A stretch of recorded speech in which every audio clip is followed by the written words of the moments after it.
बार पुनः आप सभी विद्यार्थियों का हार्दिक स्वागत अभिनंदन आपके अपने YouTube channel GK Anil Saran में। प्रिय विद्यार्थियों, कक्षा 12 के लिए अपने मानव भूगोल विषय के अंतर्गत अध्याय 5 जनसंख्या, प्रवास और मानव विकास के बारे में विस्तार से अध्ययन कर रहे थे। इस अध्याय से जुड़ा हुआ एक वीडियो लेक्चर हम पहले बना चुके हैं, जिसमें हम प्रवास का अर्थ क्या होता है, प्रवास के प्रमुख भेद कौन से होते हैं और इसके विभिन्न पक्षों का हमने विस्तार से अध्ययन किया था। अगर आपने वो वीडियो अभी तक नहीं देखा है, जो कि इस अध्याय से जुड़ा हुआ प्रथम वीडियो है, उसका लिंक मैंने नीचे डिस्क्रिप्शन बॉक्स में डाल दिया है। आप पहले जाके उस वीडियो को जरूर देखें। आज का जो हमारा वीडियो लेक्चर है वो इसी अध्याय से जुड़ा हुआ दूसरा वीडियो है, जिसके अंतर्गत हम, जैसा कि आपको बोर्ड पे दिखाई दे रहा है, प्रवास के प्रकार और परिणामों के बारे में विस्तार से चर्चा करेंगे। अगर आप इस YouTube चैनल को पहली बार विजिट कर रहे हैं तो इस चैनल को ज़रूर सब्सक्राइब कर लें, ताकि इसी तरह के जो लेटेस्ट वीडियो हैं वो आप तक पहुंचते रहें। पास में दिया गया बेल आइकन भी दबाएं, जैसे ही नया वीडियो इस चैनल पर अपलोड किया जाएगा तो उसकी तुरंत सूचना आपको मिल जाए। तो चलिए शुरू करते हैं आज का अध्याय। आज का मुख्य टॉपिक प्रवास के प्रकार और प्रवास के परिणाम क्या होते हैं। प्रवास के प्रकार, जैसा कि हमने पिछले अध्याय के अंतर्गत ये पढ़ा था कि प्रवास का मतलब होता है व्यक्तियों का एक स्थान से दूसरे स्थान पर जाकर बस जाना प्रवास कहलाता है। तो इसी प्रकार जब व्यक्ति एक स्थान से दूसरे स्थान पर जाकर बस जाता है तो उसके एक स्थान से दूसरे स्थान पर जाने की इसी प्रवृत्ति की वजह से या इसी भिन्नता की वजह से प्रवास के जो दो मुख्य प्रकार माने गए हैं। कौन कौन से? पहला है अंतर्राष्ट्रीय प्रवास और दूसरा है अंतर्देशीय प्रवास। तो पहला आप देखें, अंतर्राष्ट्रीय प्रवास क्या होता है। जैसा कि आप नाम देखें, नाम से ही स्पष्ट होता है अंतर्राष्ट्रीय, यानी जब प्रवास एक राष्ट्र से दूसरे राष्ट्र या एक देश से दूसरे देश के मध्य होता है। जब व्यक्तियों का प्रवास एक देश से दूसरे देशों के बीच में या एक राष्ट्र से दूसरे राष्ट्रों में, या हम कह सकते हैं एक महाद्वीप से दूसरे महाद्वीपों के बीच में जो प्रवास होता है, तो उस प्रवास को बोला जाता है अंतर्राष्ट्रीय प्रवास। अंतर्राष्ट्रीय जो प्रवास होता है उस प्रवास के पीछे कई कारण होते हैं, विशेषतः राजनीतिक, आर्थिक, सामाजिक, सांस्कृतिक कारण इसके लिए मुख्य उत्तरदायी हैं और पुरातन काल से जो अंतर्राष्ट्रीय प्रवास है वो होता आया है। अब अपने विश्व के मानचित्र के द्वारा अंतर्राष्ट्रीय प्रवास की क्या प्रवृत्तियां रही हैं, उन प्रवृत्तियों को समझने का प्रयास करते हैं। अब अपने देखते हैं प्राचीन काल में मानव जातियों का जो अंतर्राष्ट्रीय प्रवास हुआ है वो कैसे हुआ है। देखिए, मानव प्रारंभ से ही गतिशील रहा है। वो विशेषतः तो रोजगार की तलाश में एक स्थान से दूसरे स्थान पर प्रवास करता रहा है। तो आप देखें, आपके सामने विश्व का मानचित्र है। इस विश्व के मानचित्र में हम देखते हैं तो सबसे ज्यादा जो प्रवास की हमें प्रवृत्ति दिखाई देती है वो है हमें यूरोप महाद्वीप और उत्तरी अमेरिका महाद्वीप के बीच में प्रवास की अधिकतम प्रवृत्ति दिखाई देती है। प्राचीन काल में यूरोप महाद्वीप में जनसंख्या बढ़ती गई। धीरे धीरे जनसंख्या बढ़ने से वहाँ के जो संसाधन थे, उन संसाधनों पर अधिक दबाव बढ़ने की वजह से जो यूरोपीय लोग थे उन्होंने उस जगह को छोड़कर दूसरी जगहों पर जाकर रोजगार की तलाश में जाकर बसना शुरू कर दिया है। जो यूरोपीय लोग थे वो विशेषकर 12वीं सदी से लेकर 20वीं सदी शताब्दी जो थी उसमें इनका प्रवास अधिकतम रहा, और विशेष करके 18वीं से 20वीं जो शताब्दी थी उसमें सबसे ज्यादा इनका प्रवास हुआ। तो यूरोपीय जो लोग थे वो नई भूमि की तलाश में दूसरी महाद्वीपों की ओर निकले। यूरोप के जो मुख्यतः देश थे जहां से लोग निकले, तो आप देखें उत्तरी जो पश्चिमी भाग है यूरोप का, जिसमें कि इंग्लैंड है, पुर्तगाल है, जर्मनी है, इटली है, या स्पेन जैसे जो देश थे या नीदरलैंड थे, वो उन देशों के जो निवासी थे वो दूसरे जगहों पर निकले भूमि की तलाश में। तो इनका जो सर्वाधिक प्रवास हुआ वो सबसे ज्यादा इनका प्रवास हुआ उत्तरी अमेरिका महाद्वीप में। इसके अलावा उत्तरी अमेरिका महाद्वीप के अलावा ये लोग दक्षिण अमेरिका महाद्वीप की तरफ भी गए। कुछ लोग अफ्रीका महाद्वीप, अफ्रीका से ये लोग ऑस्ट्रेलिया की तरफ भी गए और ऑस्ट्रेलिया से इनका जो प्रवास था, यहाँ अफ्रीका महाद्वीप से इनका प्रवास एशिया महाद्वीप की तरफ भी रहा था। साम्राज्यवाद की नीतियां, उपनिवेशवाद की नीतियां शुरू होने पर इन यूरोपीय महाद्वीपों में एक दूसरे देशों को कब्जे में लेने की होड़ भी इनमें मची थी। इसलिए इन्होंने विभिन्न देशों में जाकर कब्जे भी किए थे, उन देशों को जीतकर अपने उपनिवेश भी बनाए थे और वर्षों तक वहां राज किया था। तो ये जो लोग थे ये दूसरे देशों में प्रवास कर गए अधिक संसाधनों की तलाश में। तो सबसे ज्यादा अगर प्रवास इनका माना जाएगा तो वो है उत्तरी अमेरिका महाद्वीप में। अकेले उत्तरी अमेरिका महाद्वीप में लगभग 1840 से लेकर 1914 का जो काल था, उस काल में लगभग 5 करोड़ लोग थे वो उत्तरी अमेरिका महाद्वीप में आए थे। इसके अलावा यूरोप महाद्वीप के अलावा हम देखें जो प्रवास की जो मुख्य प्रवृत्तियां रही हैं वो है एशिया महाद्वीप। देखिए, एशिया महाद्वीप ऐसी जगह है जहां ऐसा माना जाता है कि मानव जातियों का जो प्रथम उद्भव हुआ था वो एशिया महाद्वीप में ही हुआ था। मानव जाति यहीं से उद्भव माना गया, इसलिए यहाँ से प्राचीन काल में धीरे धीरे जनसंख्या बढ़ने से या नई जातियों के आने से नई जातियों ने जो पुरानी जातियां थी उनको खदेड़ दिया, या जो कमजोर जातियां थी उनको अपने स्थान छोड़कर जाना पड़ा।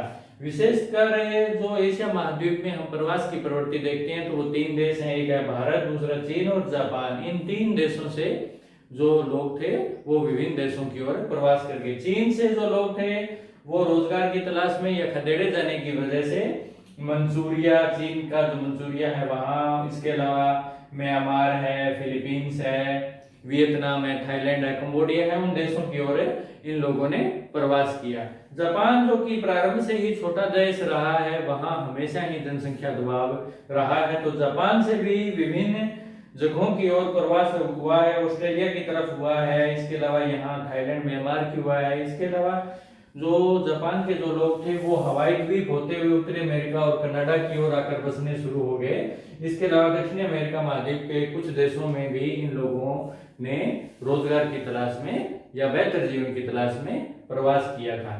भारत से भी विभिन्न प्राचीन काल में विभिन्न जो जातियां थी उन्होंने प्रवास किया है। विशेष करके बौद्ध धर्म का प्रचार प्रसार करने के लिए बहुत सी जो वंश थे उन्होंने अपने लोग भेजे थे बौद्ध धर्म का प्रचार प्रसार करने के लिए। थाईलैंड है, वियतनाम है, कंबोडिया है, इन देशों में आज भी बौद्ध धर्म के और इंडोनेशिया देश में हिंदू धर्म के भी अवशेष हमें देखने को मिलते हैं। वो इसी वजह से कि प्राचीन काल में भारतीय जो लोग थे वो धर्म का प्रचार प्रसार करने के लिए इन देशों में आए थे और यहीं पर बस गए थे। इसके अलावा भारत पर अंग्रेजों का कब्जा होने के बाद बहुत से भारतीयों को काम करवाने के लिए अफ्रीका महाद्वीप में अंग्रेजों द्वारा लाया गया था।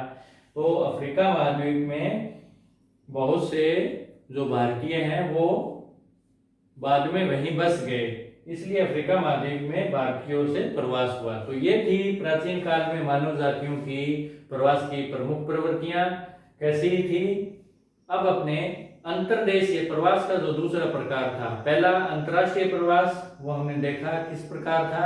अब अपने देखते हैं प्रवास का दूसरा प्रकार अंतर्देशीय प्रवास क्या होता है। देखिए, बात करें अंतर्देशीय प्रवास की जो कि प्रवास का दूसरा रूप है, तो जैसे कि नाम से ही स्पष्ट होता है अंतर्देशीय यानी एक देश के अंदर ही जब एक राज्य से दूसरे राज्य के ओर या एक प्रांत से दूसरे प्रांत की ओर, एक स्थान से दूसरे स्थान की ओर, जब एक देश की सीमा के अंदर ही जब व्यक्तियों का प्रवास होता है तो उस प्रवास को बोला जाता है अंतर्देशीय प्रवास। अंतर्देशीय जो प्रवास होता है वो मुख्यतः 2 प्रकार का होता है। एक होता है अंतर्राज्यीय प्रवास और दूसरा होता है स्थानीय प्रवास। अंतर्राज्यीय मतलब जब देश के एक राज्य से दूसरे राज्य की ओर लोगों का प्रवास होता है किन्हीं कारणों की वजह से, तो उसे अंतर्राज्यीय प्रवास कहते हैं। जैसे कि पंजाब से राजस्थान की ओर, राजस्थान से गुजरात की ओर, या गुजरात से महाराष्ट्र, या उत्तर प्रदेश बिहार की ओर से राजस्थान की ओर, यानी जब व्यक्तियों का प्रवास एक राज्य से दूसरे राज्य की ओर होता है तो उसे अंतर्राज्यीय प्रवास कहा जाता है। इसी तरह स्थानीय प्रवास क्या होता है? स्थानीय प्रवास होता है एक राज्य के अंदर ही जब प्रवास होता है, जब व्यक्ति एक राज्य के अंदर, जैसे राजस्थान है तो राजस्थान के अंदर ही जब प्रवास हो, या महाराष्ट्र है तो महाराष्ट्र के अंदर ही प्रवास हो, तो उसे स्थानीय प्रवास कहते हैं। ये मुख्यतः गांव से नगरों की ओर होता है। व्यक्ति रोजगार की तलाश में या बेहतर सुविधाओं के लिए, उच्च शिक्षा प्राप्त करने के लिए गांव से शहरों की ओर, नगरों की ओर व्यक्ति प्रवास करते हैं, तो वो भी एक स्थानीय प्रवास का ही रूप माना जाता है। यानी एक जनपद से दूसरे जनपद की ओर, जब एक ही राज्य के अंदर, यानी एक जिले से दूसरे जिले की ओर, राज्य में जो विभिन्न जिले होते हैं उन जिलों में जो प्रवास होता है तो उसे स्थानीय प्रवास कहा जाता है। और अमूमन ऐसा हर देश में पाया जाता है, अपने भारत में नहीं, विश्व के अन्य देशों में भी अंतर्देशीय प्रवास है वो इस प्रकार की उनमें प्रवृत्तियां होती हैं। तो ये थे प्रवास के प्रकार, दो मुख्य प्रवास के प्रकार, अंतरराष्ट्रीय और अंतर्देशीय। अब अपने देखते हैं प्रवास के परिणाम क्या होते हैं। जब व्यक्ति एक जगह को छोड़कर दूसरी जगह पर जाकर बसते हैं तो उसके क्या परिणाम आते हैं।